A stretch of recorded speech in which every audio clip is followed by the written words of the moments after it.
Hello and welcome to our program. My name is Tereshmi Jean-Paul. Today's date is August 11, 2022. I just want to share with you this report by BBC that was published during or just prior to CHOGM, which took place in Kigali in June. This report came after UK and Rwanda were trying unsuccessfully to make a deal to relocate UK refugees or asylum seekers to Rwanda. I want to remind our viewers that Rwanda has received blank checks from countries such as UK, USA, European Union, just to name a few of them. So while this UK-Rwanda deal was an opportunity, for both countries, for UK was to discourage migrants to come to the UK, and for Rwanda was money-making. But the problem was that the issue of human rights abuse was ignored, completely ignored. And every time the Human Rights Watch, other independent organizations tried to raise the issue with the human rights in Rwanda under Kagame and the RPF government, it was dismissed by even Prime Minister Boris Johnson. I understand that UK was trying to save money because I remember reading an article from BBC that UK pays or the cost of refugees, migrants in UK per year is 1.5 billion at the time I was reading this article. Or at least 4.7 million a day for housing, shelters and food. So for Rwanda, if the refugee were sent or shipped to Rwanda, would cost, the first installment was about 120 million. I don't want to go into how Rwanda was getting ready, preparing to receive these refugees, evicting the genocide survivors who were residing in $1 campaign building, which was funded by diaspora. That is not the purpose of this brief program.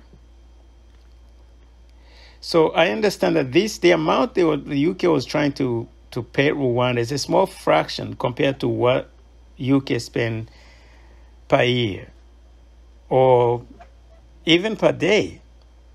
4.7, but it's not all the refugees trying to ship to Rwanda, those who were coming through those small boats. 37 refugees were ready to be shipped. Thanks for the legal challenges from Human Rights Watch, other organizations, and the legal challenges. We don't know what's going to happen, but I doubt that it's still going to happen, knowing that Prime Minister Boris Johnson has resigned from office, and he was one of the enthusiastic advocate for this deal. So I doubt the incoming Prime Minister is going to advocate for this program as much as Boris Johnson was.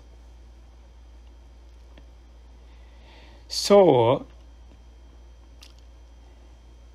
the more disturbing fact, however, is, as I mentioned earlier, is the human rights record by Rwanda.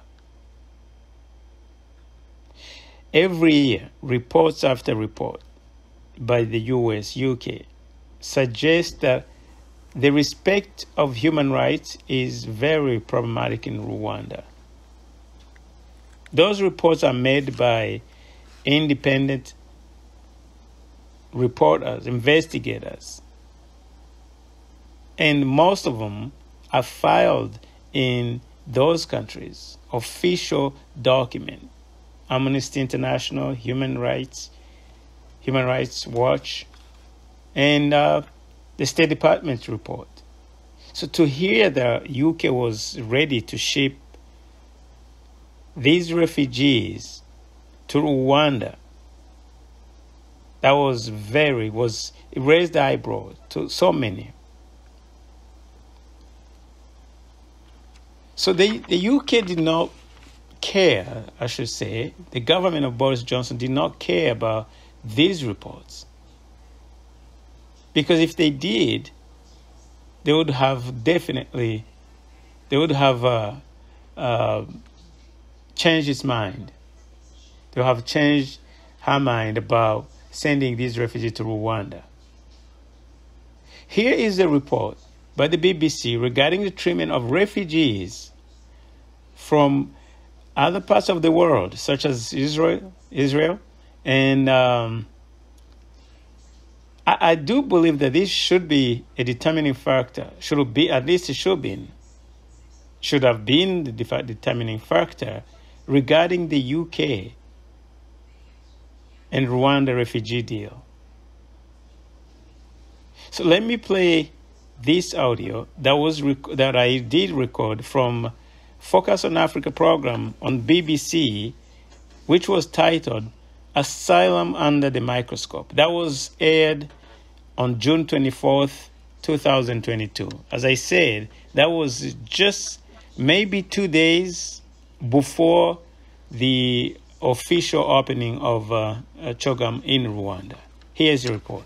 Well, asylum policies in Rwanda have been under the microscope in recent weeks, and now the BBC has seen evidence that as recently as 2017, Rwanda was forcibly deporting people who were sent there from Israel within days of their arrival. Well, the BBC's population correspondent, Stephanie Haggerty, explains. It's 2018 in Tel Aviv, and protesters are gathered in the city's main square to rally against a secretive scheme that Israel's been running for 4 years, sending asylum seekers to East Africa.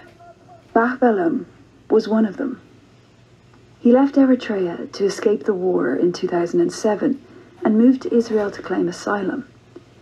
7 years later, his permit was revoked, and he was given a choice: go to prison or take $3,500 and a one-way flight to Rwanda. He chose Rwanda, but he wasn't there for very long.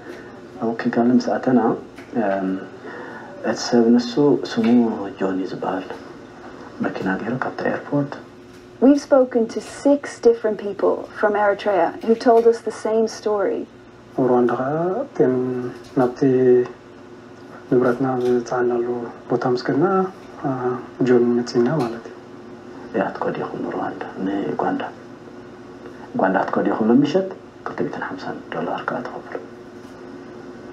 arriving in Rwanda, they were greeted by officials and they were taken to a hotel. And within days for some and just hours for others, they say they were forced to cross into Uganda, and most of them mention this man called John. Tesfaye is also convinced that Rwandan officials were involved in sending him to Uganda.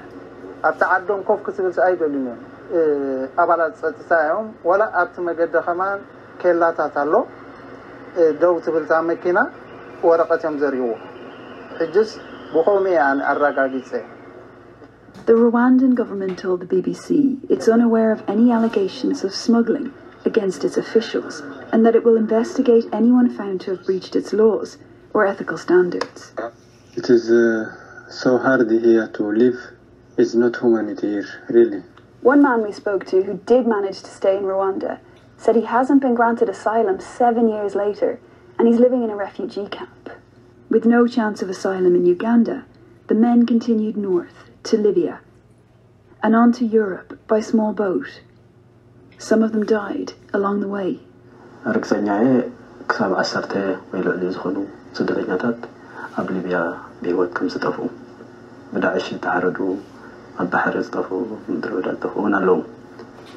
Rwanda and Israel ran this scheme unofficially and in secret for 4 years. But in 2018, Israel wanted to formalize an arrangement to send people to Rwanda involuntarily. But widespread protest broke out, and the plan ended up being blocked by Israel's Supreme Court. A spokesperson for Rwanda said the initiative with Israel was abandoned when it became clear that it wasn't working, and it cannot be compared to the UK plan. The UK Home Office said Rwanda is a safe and secure country, and the UK's migration partnership with Rwanda will be monitored through a bespoke joint committee.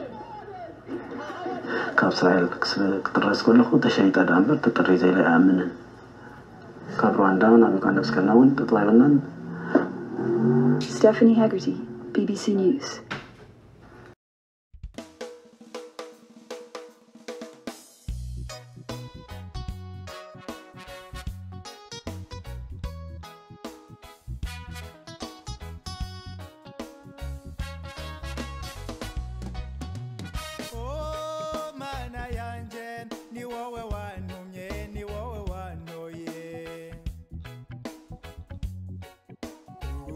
Rwanda